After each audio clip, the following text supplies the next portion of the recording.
नमस्कार दोस्तों, उम्मीद करता हूँ स्वस्थ होंगे। आज मैं एक ऐसे व्यक्ति की बात कर रहा हूँ जिन्हें बास्केटबॉल का भगवान माना जाता है, माइकल जॉर्डन, जिनका जन्म 17 फरवरी 1963 में ब्रुकलिन, न्यूयॉर्क, अमेरिका में हुआ। माइकल के पिता फैक्ट्री में काम करते थे और माँ बैंक में काम करती थी।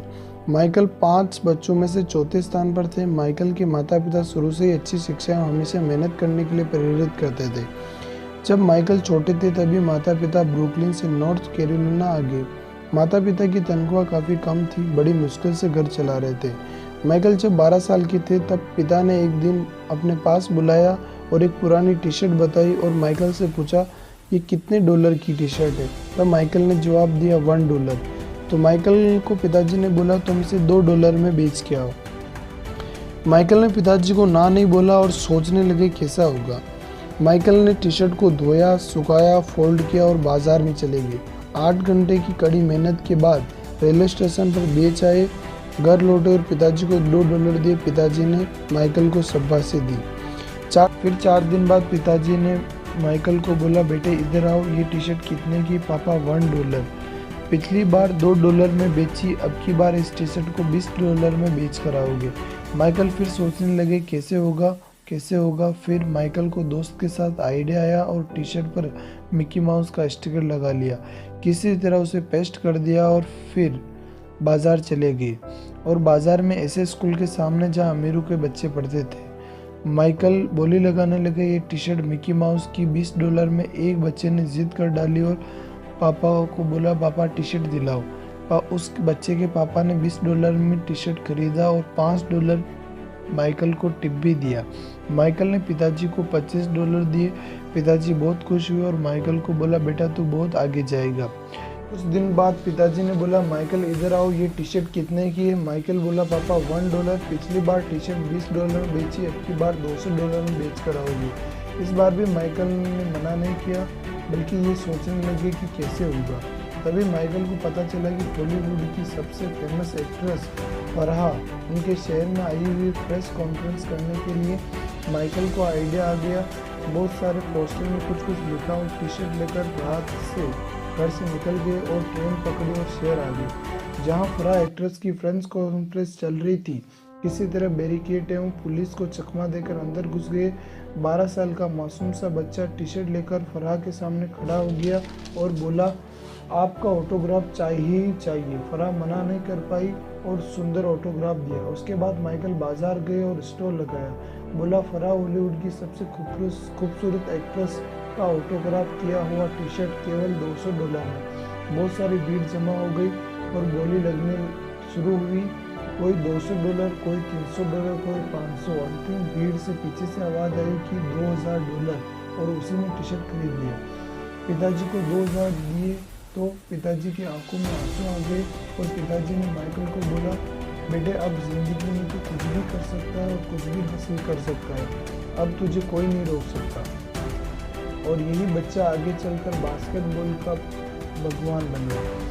माइकल जॉर्डन की खेलों में बचपन से ही रुचि थी। माइकल बेसबॉल, फुटबॉल और बास्केटबॉल खेला करते थे, लेकिन कभी भी बास्केटबॉल में करियर नहीं बनाना चाहते थे। 12 साल की कम उम्र तक बेसबॉल खेलते रहे, लेकिन अपने भाई के कारण बास्केटबॉल खेलने लगे और लगातार अपनी स्किल को बेहतर करते गए। माइकल ने लेनी हाई स्कूल से बास्केटबॉल करियर की शुरुआत की।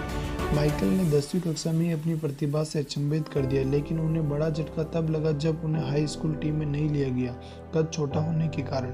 इससे माइकल बहुत दुखी एवं हताश हुए, लेकिन उनकी मां के समझाने के बाद नए जोश के साथ बास्केटबॉल खेलने लगे, क्योंकि उन्हें दुनिया का सबसे बड़ा महान खिलाड़ी बनना था बास्केटबॉल का। अपनी कड़ी मेहनत से स्कूल की जूनियर टीम में शामिल हो गए और अच्छा प्रदर्शन किया। अगले साल उनका कद 4 इंच बढ़ गया और स्कूल की टीम में शामिल हो गए। माइकल की बहुत ही अच्छे खेल की वजह से बहुत से विश्वविद्यालय से स्कॉलरशिप का ऑफर आया। बहुत सोचने के बाद अपने घर के पास रहना पसंद किया और नॉर्थ कैरोलिना विश्वविद्यालय को चुना। पहले ही सेशन में 1982 में नॉर्थ कैरोलिना विश्वविद्यालय में अटलांटिक कोस्ट कॉन्फ्रेंस AAC रूकी अवार्ड जिता दिया। 1984 में Michael United state Olympic basketball team का हिस्सा बने और कैलिफोर्निया में गोल्ड मेडल जीता दिया।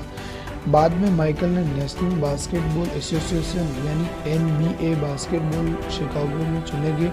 माइकल हमेशा से ही अपने जीवन में आशावान रहे और हमेशा बेहतर जिंदगी के सपने देखते रहे। माइकल जॉर्डन को अपने साथियों से जो अलग करती थी वो है जीतने की प्रबल इच्छा। माइकल टीम को इतना पुश करते थे कि उनके साथी उनसे डरते थे। माइकल अब कामयाबी की सीढ़ियां चढ़ते जा रहे थे, लेकिन आगे का सफर भी आसान नहीं था। पैर पर लगी चोट का माइकल पर असर पड़ रहा था, लेकिन 1986 में चोट के बावजूद NBA में वापसी की और all time best basketball player का खिताब जीता।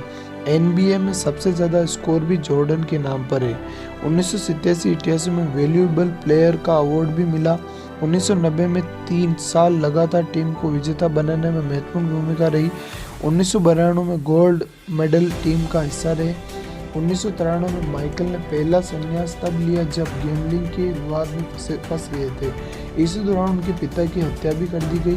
कंट्रोवर्सी, मीडिया के जाल और पिता के दुखद एहसास से बाहर निकलकर 1994-95 में बास्केटबॉल में वापसी की।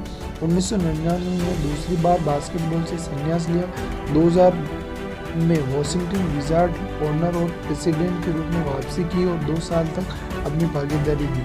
25 सितंबर 2001 को बास्केटबॉल में वापसी की और 40 की उम्र में 40 पॉइंट लेने वाले माइकल एकमात्र खिलाड़ी है। 2002-03 में NBA में अंतिम ऑल स्टार गेम खेला। इसके बाद 2003 में हमेशा के लिए संन्यास ले लिया। माइकल जॉर्डन दुनिया के पहले अरबपति एथलीट है जिन्होंने साल 2020 में कुल 1.10 बिलियन संपत्ति के मालिक बने। माइकल जॉर्डन ने साबित किया है कि जिसमें आगे बढ़ने का जज्बा होता है एक दिन आगे जरूर आता है। धन्यवाद दोस्तों, उम्मीद करता हूँ इस कहानी से आपको बहुत कुछ सीखने को मिलेगा। Thank you.